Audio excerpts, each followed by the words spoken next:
are you guys? Here I am to come to you live for another Fertility Hot Seat. Yes, yes, yes. It's a Fertility Hot Seat time. Mondays at 2 p.m. Eastern Time. Every other Monday. So here's how it goes down. You have to request to join me live. At random, I will pick one of you and you will come on and I will give you a free 15-minute consult on your fertility case. You will be sharing your story with my community, getting free clinical advice from me. It is not medical advice. And sharing lifts the shame, as I always say. Sharing also helps spread love to others. It's supportive to you and supportive to so many other women in your trying to conceive community. So I will let you all start rolling in. You have to hit the little plus button that says request to join Amy live. And then when I see a bunch in there, I will go in and I will select one at random. So I'm going to let you guys roll on. Okay, they're starting to roll in. So you have to select request to join me live. And then at random, I'm going to pick one of you. Please do not request to join me live if you have already done a fertility hot seat. That's not fair to everyone else. And then also, I want to let everybody know that I am functioning on about 5.5 hours of sleep. I flew in late last night from an amazing ski trip with my husband in Telluride, Colorado, but our flight was delayed.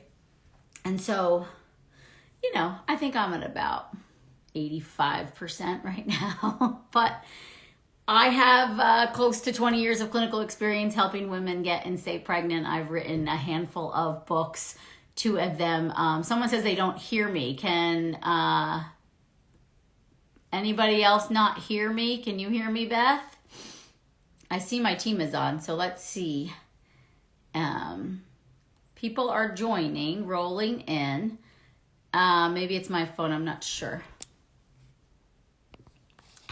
Or maybe it's me. The volume was down. How about now? Sound is good. I can hear you. Okay, you're fine, Amy. Okay, so yeah. My volume was low though, so maybe I was on the lower side and maybe your volume's a little low, so maybe you're on the lower side. Okay, everybody can hear me. Yay. All right, so does anyone else, I'm gonna give you guys 1 more minute to request to join live. Anybody else wanna roll in to see, give yourself, put your name in the hat and see if you're chosen. And otherwise let's do this because I might sneak a nap in after this one so that I can function the rest of the day. Yeah. Okay, I was fine the whole time. Okay, I'm going to go in and I'm going to pick somebody. Okay, is everybody ready? Everybody ready? Okay. Renee, how about Camp Nilly? Let me get a piece of paper and a pen because I like to take notes. Let's see. Oh, hi. Good. Can you hear me? I can. Can you hear me? Yes. Okay. Hi. Hi. Thanks so much for doing this. Tiles like that on my wall too, right? Those mixed Oh, tiles. yeah. Yeah, they're my favorite. I love it. They're so like easy, inexpensive, and beautiful, I think, right? Yeah, exactly. So tell me what's going on. So I have an interesting case, I guess. I have a son. He's 10 years old. I had no problem having him. I thought about it, got pregnant a month later and had him. And I had a great pregnancy. It did end up being an emergency C-section because he was breached and they didn't know that. So that's kind of unfortunate. So it ended up being a surgery that probably could have been avoided. So I partly feel like that led to a lot of other problems. So since then, I've been trying to have a baby, so it's been 10 years. And I have found out during that time that I do have endometriosis. I've had 3 laparoscopies. The first one was pretty intense. They took out one of my tubes because it was no longer operational and it was just wrapped up in a bunch of scar tissue. So it was safer to remove one. Yeah. But I did have one good one that's in good shape and good condition and clear. And since then, I've had 2 more laparoscopies, but it was more just cleanup, making sure the tubes were open. I had some polyps in my uterus after being on fertility medicine. So those were removed, but they never really found a ton more. The endometriosis didn't keep growing. It was pretty limited, but some scar tissue. And when was the last lap? The last lap I just had in November. mostly because it's been about every 3 years that I've had one, and it's just sometimes we just don't have an answer for why I'm not getting And you're pregnant. not So getting, it's like you're not maybe a lab. miscarrying, you're just not getting pregnant. I'm not getting anything. I have not even had one positive test in the 10 years that I've tried. Um, and I also found out that I do have Hashimoto's. My thyroid is function pretty, like my results when I get tested, they're like 1.17. They're really good, but I did have the antibodies. They were fairly low, but it was just, I guess, my naturopath, she's like, this is just indicative of that's what it is. It's really early and you manage it well, but it's still there. So I am actually on Synthroid, a 25 dosage, mostly just because I'm trying to get pregnant. She said, you might be able to control this well without the medicine, but because you're trying to get pregnant, let's give you your best chance. So I am on that. But I do take like CoQ10 and fish oil and a lot of things that help the thyroid. And are you in that condition. soy free? I am gluten. Yes, I'm all three. And I just generally eat. I mean, I'm just very paleo, a lot of meat and vegetables and fruit and, fats, like all the healthy stuff. And I've been doing that for about... Yeah, go ahead, sorry. I've always been pretty healthy. I always kind of had like a low carb thing going because I just feel best that way. I feel good with a lot of meat and protein. Yeah. So it was a really easy switch for me, really. Because I didn't really eat that stuff before, but now the last probably 4 years, it's like all organic, grass fed, all the stuff. Yeah. Pretty intense. And I did an AIP at the very beginning just to try to help my gut, just to try to do whatever I can. And then, but even then I just continued not doing those three things. Okay. And then what but are I your also, macros? Do you track your macros? Do you know what you're... So no, and that would probably be one of my questions is, my husband, he's a fitness coach. He's super into all this stuff and he's so good at it. But I'm afraid of obsessing over things. I hear you. It's been 10 years. I've done a lot of things. I've obsessed. I've been laid back. It's just like, I've had everything that you could think of. So it's like, I'm afraid of doing a food journal. I'm a little bit scarred right now. Like, am I overthinking this or should I just focus on 80 plus grams of protein a day, which you're probably doing, 80 to 100, and 6 to 8 servings of vegetables. And then just usually when I run a food diary and those two things are in line, the fat falls right into place, especially when it's like the kind of protein that we're talking about, like eggs and meat and fish and that kind of stuff. Right. And the one thing I would be conscious of is you're not too low carb, right? Because you want, but you're 6 to 8 servings of veg. Yeah, I don't do that anymore. Yeah.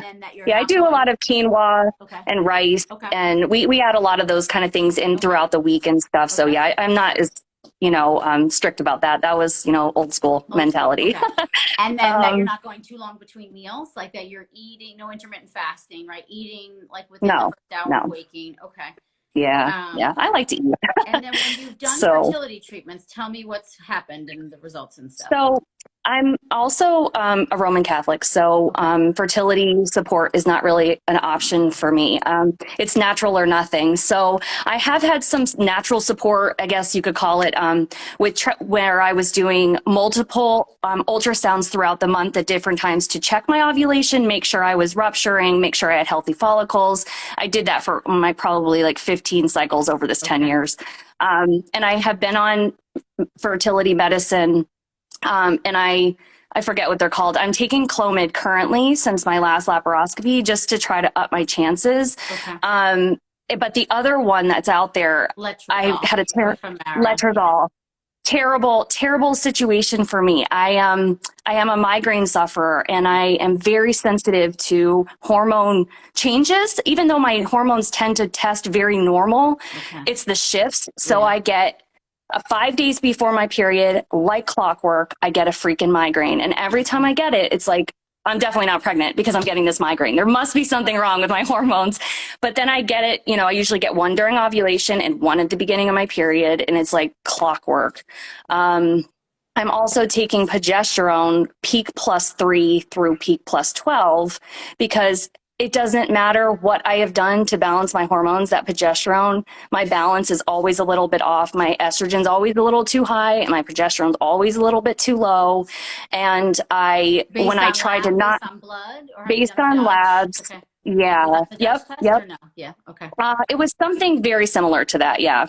Through my naturopath, that we did a pretty full panel where I tested for a full month. Okay. And really, she said the results were really, really good. So it's like there's nothing really sticking out that Yeah. really stood out. So I tried to not take progesterone for 8 months, and I had a migraine every single day for 8 months. I mean, it was like I had no life. It was a horrible experience, and I just said I can't do this naturally. I have to get back on that. Well, it's natural progesterone. I just didn't want to have the Right. reliance on it, but I did terrible without it. So and you just I take it in do. the luteal phase, right?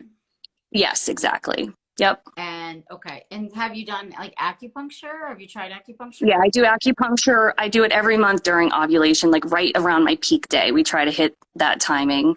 And then sperm's been checked and sperm's fine? Yes. Okay. Yes, sperm is fine. Yep. And so you're doing the fish oil, you're doing a prenatal, CoQ10, progesterone, what else? And I also, so I'm 37, almost 38. Okay. So I know that, time's not with me really necessarily either. But I think out of all the doctors and all the things that I've done, it's sort of like, man, every time I see a doctor, they're like, I thought you'd be pregnant. Like every time I see you, I think you're going to tell me you're pregnant, but it just seems to be something going on here with the implantation phase of it. It's like if you're ovulating, and I'm very regular cycle, I'm about 27, 28 days. I usually ovulate right on day 13 or 14. I have a pretty long a normal, 13 or 14 day luteal phase. But I think my period I have it for like 2 days, and it's light to medium, and then it just kind of stops. So I don't know. It wasn't like that when I was younger. I just had 4 or 5 days and it would kind of lighten up. But now it's like it comes and then it's gone. And is there so I don't know. Or like, do you have any? No, I don't get any. Nothing. Okay. No, I don't get any kind of. And I would never know. I had healthy discharge. Yes, I do. Yep, healthy cervical mucus. Yep. No pain with sex. No. And you're doing acupuncture. Have you tried any Chinese herbs to build blood or to improve circulation or no? Yeah, I've done like Vitex. I've done was not one-off herbs. Like has your acupuncturist prescribed herbs? Are they an herbalist or no? I don't think so. Okay. Because I would maybe throw that into the mix. Like, so things, because there's a couple things in my head. Sure, it could be an implantation issue. It could be scar tissue from the C-section that still hasn't maybe gotten cleaned up, even though you've done the laps. That's not allowing egg and sperm to meet and do their thing. So like those are probably the two things, right? If it was implantation issues, the one thing in my head is that then I think you would have at least had a pregnancy or two in these 10 years and had a miscarriage. Right. Which sucks nonetheless, but so it's like, so is it a structural thing? And then IVF is, potentially the only option, but not necessarily, because I do think things like Mayan abdominal massage, like the Avrigo Mayan abdominal massage, where they get in and help with circulation and maybe more regular acupuncture. Those two things could help break up stagnation. So could Chinese herbs. There's also Mercier therapy. Have you ever heard of that? No. Write those down. Write down Avrigo, Avrigo. The castor oil packs, I have a video on how to do. Yes, I do castor oil, yeah. And then Mercier therapy. Those are two things that I would look into to help really open things up, improve circulation and blood flow. I would consider if your acupuncturist isn't an herbalist, ask them to refer you to one or see if you can find. Yeah, she is, but she just doesn't explain things. Like I don't know. I've tried multiple things. I just don't really remember what they are. And she just kind of she just tells me to do it and I do it, but then we don't really talk about it. So maybe you need a little more like hand holding there too. I need some structure. Yeah, I do. And not to be, I hate being salesy, but like my team, Sarah on my team, and Carrie on my team are both herbalists as well. So if you did like even a one-off coaching session with us, we could get you on herbs. And even Heather too, but I usually oversee Heather's herbs. But that's another thing too, that we could get you on herbs, because most of our girls are on herbs. That could help open things up. But my sense is there's some kind of structural issue. That's my deep sense, because it does sound like you're doing everything right. And then now it's become a chicken or the egg thing. Like now there's an emotional component. Now there's like all Oh, the I trauma. know. Do you know what I mean? And like, I know. you know, Yeah. that kind of piece. Yeah. Which is And like, I've done a lot of work there too. okay. A lot of with my anxiety. It's all of these Yeah. mindfulness, just a lot of it where it's like, I'm at a point now where I've let go. Yeah. Like it's been 10 years. Like Yeah. my son's already grown, Yeah. like growing up, but it's more of just, I still want it Yeah. and I hope for this in my life, but it's not my whole life. Like Yeah. if I'm open to it and I want it, but I'm okay. Like I really am okay. Yeah. I'm not obsessing. I'm ready to just let go. I just feel like, how did I have this perfect fertility and now it's gone? How did it get so messed up? And it's not, and everyone in my family, this is foreign to them. It's Yeah. like my mom has triplets, natural Yeah. triplets. Like, well, how did I get here? Yeah. And it's just, I know there is a mental part of it because it's just been so long, but Yeah. do I look at it like it's been so long, but it's okay because now I just assess where I am now and forget about what happened? Like, I think Yeah. that's Well, I where I mean, get stuck. you know, coulda, shoulda, woulda, right? It's just like, I don't know that like mulling over the past will help us. I think maybe up until you had the first endo surgery. So what year was that? 2013. Right, which is still 9 years ago at this point, right? Yeah. It's fucking crazy. But that, like, you know, and then that, okay, so we'll call it 9 years. You know what I mean? Like maybe we can adjust the numbers a little bit in your head to make you feel a little less like the 10 years. But Yeah. and that it's like, who knows? But to me, it sounds like, and then also that the last 4 years, that maybe until you did the gluten, dairy, sugar, soy free, you know, Right. the AIP, Right. that maybe the Right. endo was playing a role and inflammation was playing a Right. role. Another thing I would talk to your naturopath if they can prescribe is about low dose naltrexone, LDN, it's called. Yeah, I've tried that before. You have, and for how long? I have 2 years. Oh, okay. Yeah, Wah, wah. I Okay, know. so never mind. That can be helpful. And then baby aspirin and luteal phase, do you do that? No. Because that can help with And implantation. she definitely has told me before that I have like stagnation, just that I have very low blood pressure. It's just like, I know I'm trying to do yoga. I'm trying to get it moving. I'm doing the castor oil. I've been doing really beet juice.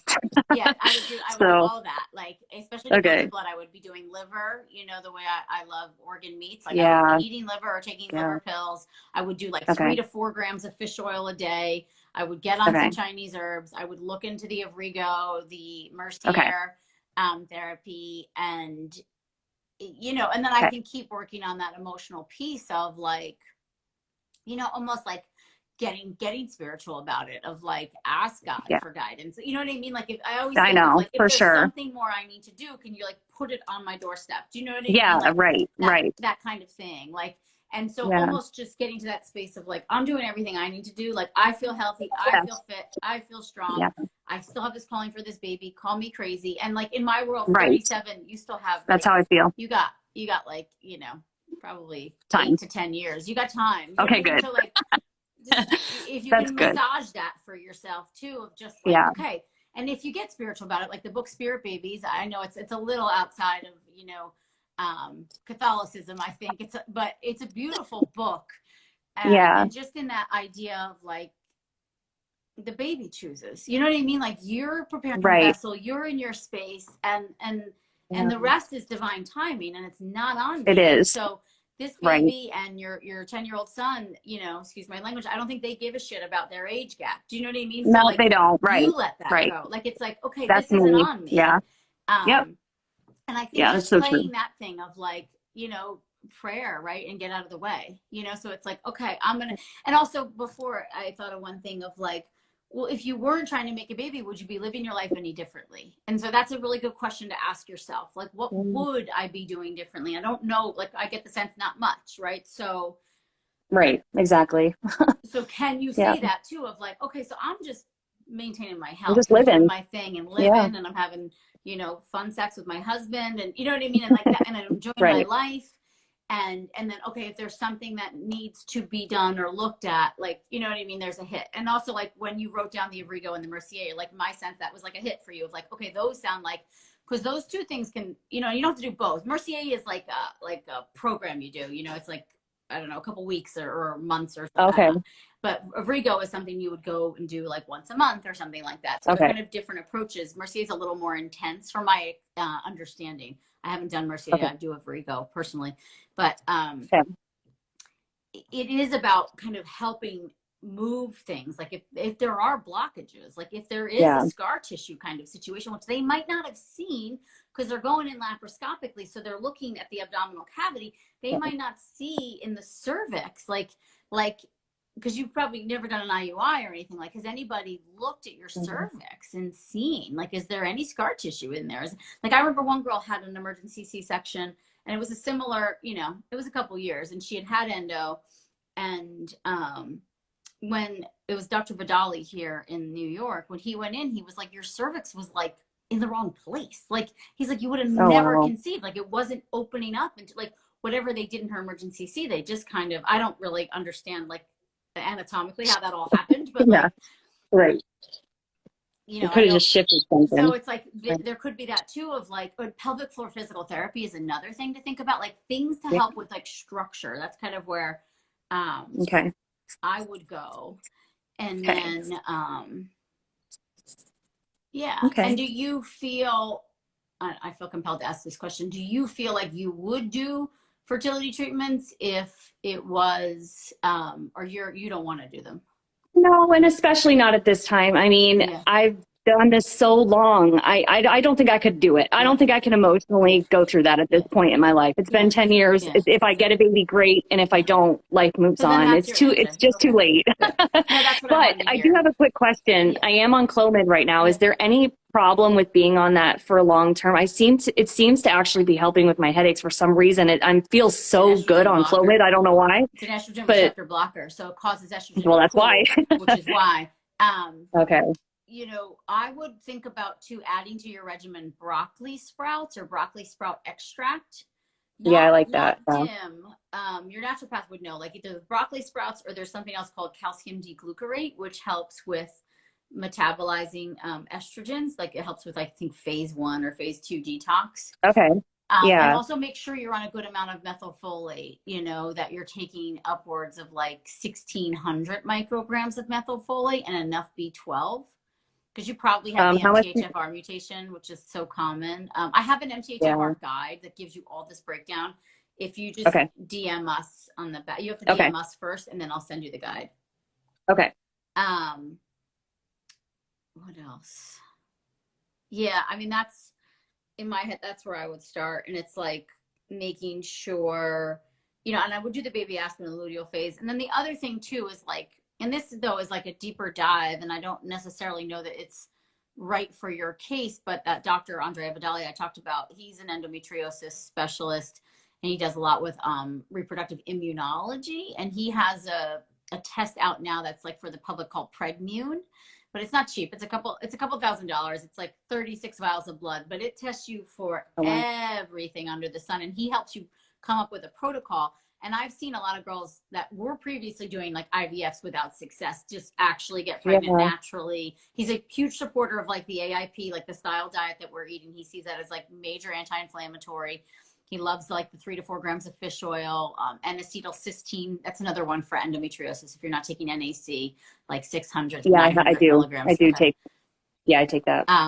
But this test, and they usually are running specials. Like I know one of my girls just, I think, got it for like $900. It's just, it's a lot of blood work, but it might give you clues from an auto, because you have Hashimoto's and endo, which are very common to go together. It might give you more clues as to like what else could potentially be going on, which is why I thought of the LDN, because that's kind of like a first line of defense for you know, underlying inflammatory stuff that maybe could be impacting things. Okay.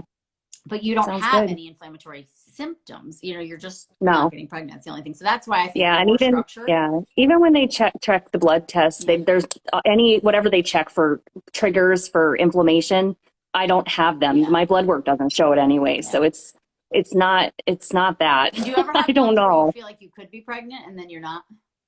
Yeah. See, because Yeah. you could be having chemicals. I would, you know, I mean, I take pregnancy tests all the time like just early on. mostly because I'm on progesterone, because I'm afraid if I find out I'm pregnant and I stop the progesterone, maybe I still need it. Yeah. So I tend to test often, Yeah. but I never see it. Nothing ever, nothing.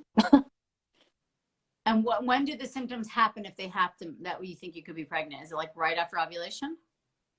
No, it's after that. It's like right before you would get your period. So it's just like, I'll just have like breast tenderness, and even my gums will start to like bleed a little bit, which happened when I was pregnant. So maybe that's just mental, and I just feel really good. Basically, when I was pregnant, it was the best I ever felt. I had no migraines when I was pregnant. I felt amazing. So now whenever I have a month where I don't get a migraine before, and I feel amazing, I'm like, I must be pregnant because I feel so great.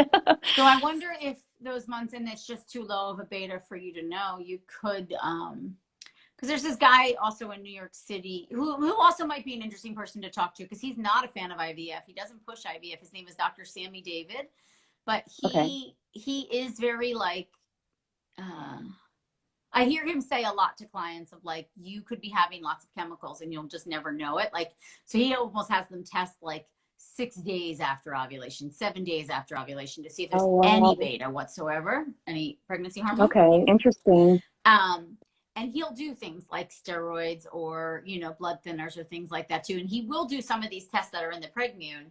Not all of them. It's not as extensive, but it might be worth a consult with him too. Like, he's been around the block. He was Yeah. like a pioneer, like one of the first IVF doctors. And now he doesn't do IVF anymore. And he's Oh, very okay. into like natural conception. He'll look for, he does postcoital exams, and he'll look for if there's a bacteria or if you have anti-sperm antibodies, things like that. That could also be playing a role.